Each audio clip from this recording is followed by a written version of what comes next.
Hello મિત્રો, તો આજે આપણે મહુવાથી કચ્છ જઈએ છીએ. સવારના 5:30 થઈ ગયા છે. આપણે જવાનું છે બાઇક ઉપર. આપણી બાઇક તૈયાર થઈ ગઈ છે, ઠેલો બેલો બંધાઈ ગયો છે. તો બધી ડિટેલ તમને અપડેટ કરતો રહી, તો મારી સાથે બન્યા રહેજો.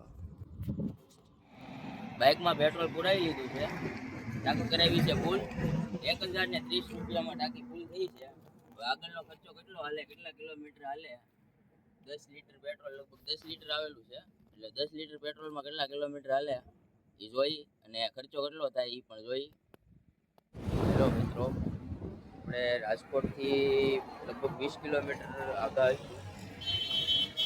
એક ટી સ્ટોલ છે, ગઈ છે. ભૂખ લાગી છે, નાસ્તો લાવ્યા છીએ. બેગમાં છે, નાસ્તો કરી લઈ પછી થોડાક આગળ વધી. તો મિત્રો, આપણે રાજકોટથી ટેન્ટ લઈ લીધો છે, અને ટેન્ટ મને પડ્યો છે 2600 રૂપિયામાં. એટલે 2 નાઇટ આપણે રોકાવાનું છે ટેન્ટમાં. એક નાઇટ ભુજ અને એક નાઇટ કચ્છ. તો ટેન્ટ બાંધી જ ગયો છે, નીકળી આવે ભુજ માટે. મિત્રો, જેઠાલાલનું ગામ આવી ગયું, ભચાઉ. આગળ એનું ગામ છે મોગલધામ. કબરાઉ પહોંચી ગયો છું.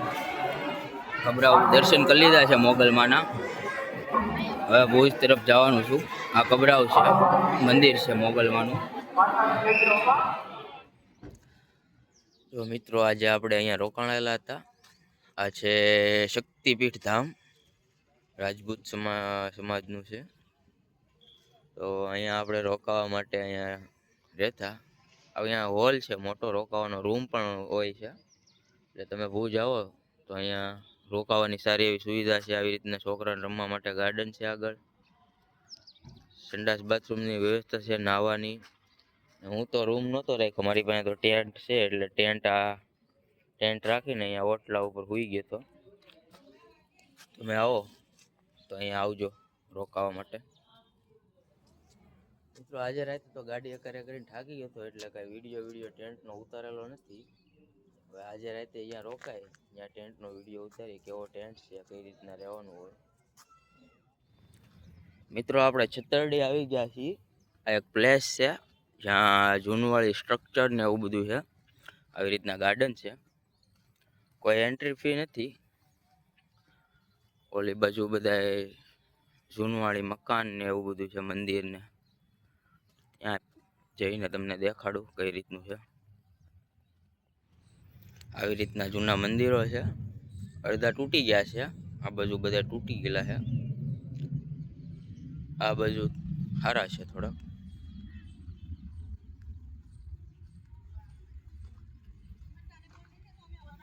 બહુ જૂનવાળી બધા મંદિરો છે.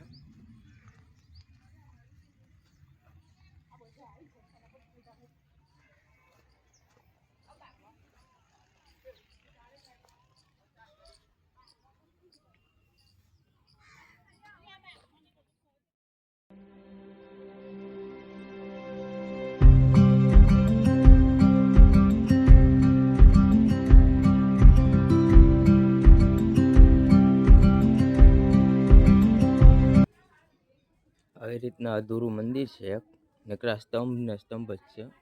મંદિરનો ટોપ નથી, ખાલી આવા સ્તંભ ઊભા છે.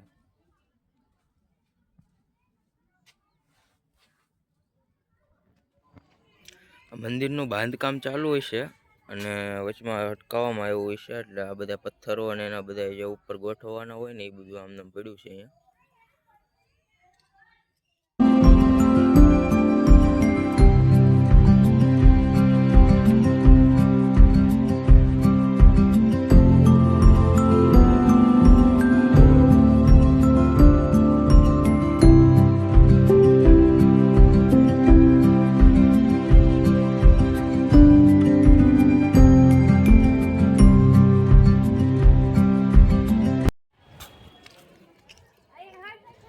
મિત્રો, આપણે પરાગ મહેલ આવી ગયા છીએ. રાજાનો મહેલ છે, મ્યુઝિયમ જેવો.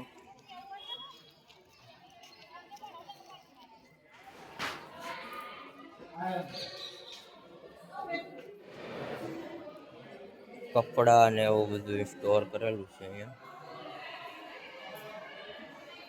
પહેલાના રાજાના રાણીના કપડા. સિંહણ, આમે સિંહ છે, આ બાજુ સિંહણ છે. એવડો મોટો મહેલ છે મસ્તીનો. ઝુમર મસ્ત છે બધા એક ઉપર બધું. આ સિંહ છે.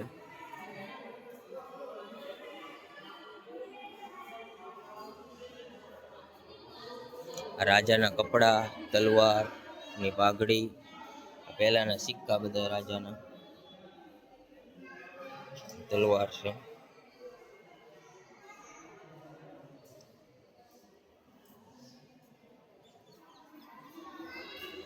રાણીની ચણિયા ચોળી લાગે છે. એમાં કાંઈ લખેલું નથી, લાગે છે રાણીની ચણિયા ચોળી.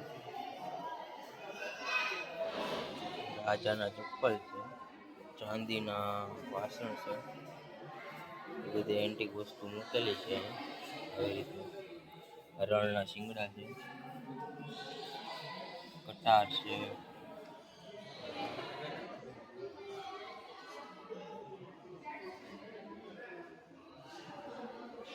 બધા રાજકુમારો માટે મનોરંજનના સાધનો છે બધા આવી રીતના એન્ટિક. ગાડીમાં બેસતા બાળકો. રાજાઓ માટે મોટો જબર અરીસો છે, બહુ મોટો અરીસો છે.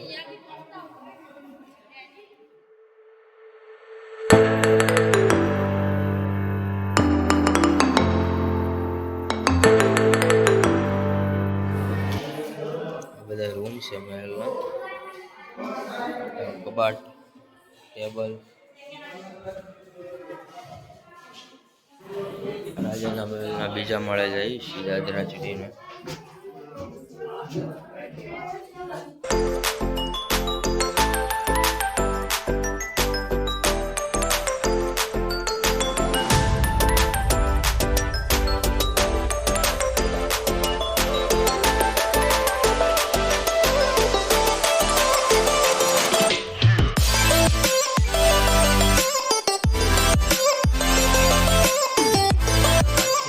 આવો દેખાય છે. તડકો થઈ ગયો છે, ગરમી બહુ છે ભુજમાં. આ બધું જૂના સિક્કા અને કપડાની ને એવી બધી ખરીદી કરવાની દુકાનો છે કિલ્લાની અંદર જ. આગળમાં આઈના મહેલ તરફ જઈએ છીએ. આ ફોરેનરો પણ આવેલા છે. આગળ આઈના મહેલ છે ઉપર. આપણે અર્થક્વેક મ્યુઝિયમમાં આવી ગયા છીએ. બહુ મોટું મ્યુઝિયમ છે. 3 કિલોમીટર આગું તો પાર્કિંગ છે. હાલીને મ્યુઝિયમ બાજુ જાઉં છું. આપણે સ્મૃતિવનમાં આવી ગયા છીએ. હવે ઉપર જઈએ છીએ ધીમે ધીમે. આગળ કંઈક સેલ્ફી પોઈન્ટ ને એવું બધું છે, સનસેટ વ્યૂ પોઈન્ટ ને આવા રસ્તા છે. ઉપર આવેલું જવાનું વાંકા ચૂકા રસ્તામાં. ઢાળ છે પણ આમ લાગે નહીં કે આપણે ઢાળ ચડીએ છીએ. આવા રસ્તા છે બધા. આ શોર્ટકટ છે. આપણે શોર્ટકટમાંથી વયા જઈએ એટલે એટલું હાલવું ઓછું પડે.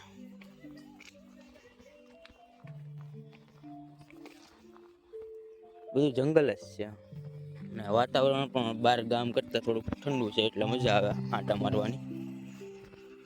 મ્યુઝિયમ તો 2 કલાકનું વેઇટિંગ છે મ્યુઝિયમમાં, એટલે મ્યુઝિયમમાં નથી ગયો અંદર. અર્થક્વેક મ્યુઝિયમમાં એટલે આ બાજુ આંટા મારવા આવી આવ્યો. અહીંયા આવા બધા ડેમ બનાવેલા છે, ઘણા બધા ડેમ છે આવી રીતના બનાવેલા. અલગ જ પ્રકારના ડેમ છે. બહાર લખેલું છે ચેક ડેમ. આપણે કરતા અલગ જ આવ ડેમ.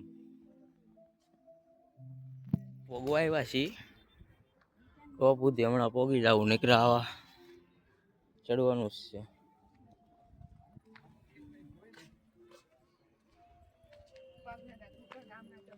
નીચે સુધી એવું જ છે બધું.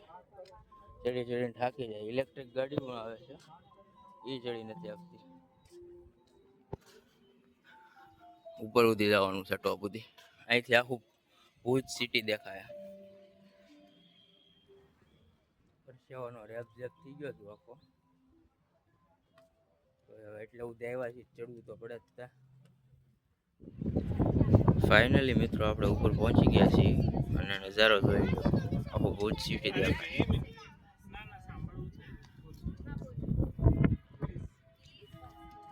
આ નજારો જોવા માટે કેટલા ઢાળ ચડીને આખા ચોખા કેટલા ઢાળ છે. લગભગ 3 થી 4 કિલોમીટર જેટલું ઉપર ચડ્યો છું.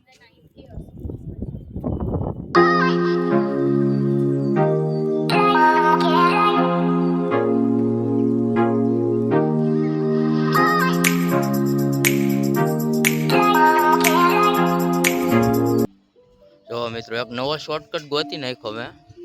આજે આ ટપ્પા બતાવે છે ને, ઉપરથી શેઠ નીચે સુધી અહીંયા સુધી ઉતરી ગયો હું. આજે ચડતી વખતે મારે આ બધું ચડવું પડ્યું હતું ને, એ ગાય નો ચડવું પડ્યું. અહીંથી ખાલી ઠેકડા જ મારવાના રહ્યા, એટલે ડાયરેક્ટ અહીંયા નીચે જો ડાયરેક્ટ નીચે આવી ગયો. ચડતી વખતે આ બધા ડાળ મેં ચડ્યા હતા. આ એક શોર્ટકટ છે, ખાલી જે ઠેકડા મારી કે આરામથી ઉતરી જાય. આપણે આશાપુરા માતાના મંદિરે પહોંચી ગયા છીએ. દર્શન કરી લઈએ અંદર. આવી રીતના મંદિર છે.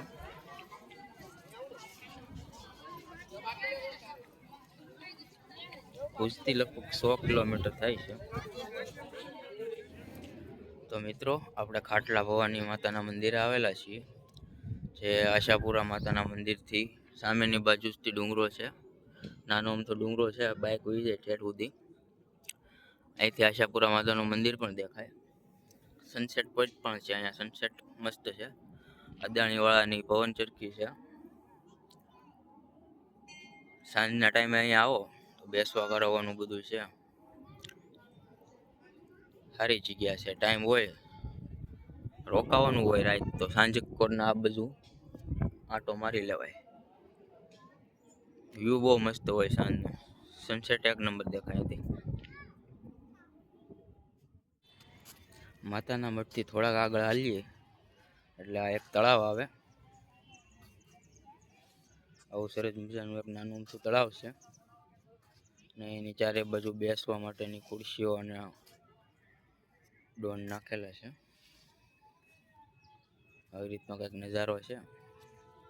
છોકરાઓ માટે લસરપટ્ટીની હિંચકા છે. સાંજના ટાઈમે અહીંયા છોકરાઓને લઈને આવી શકો તમે.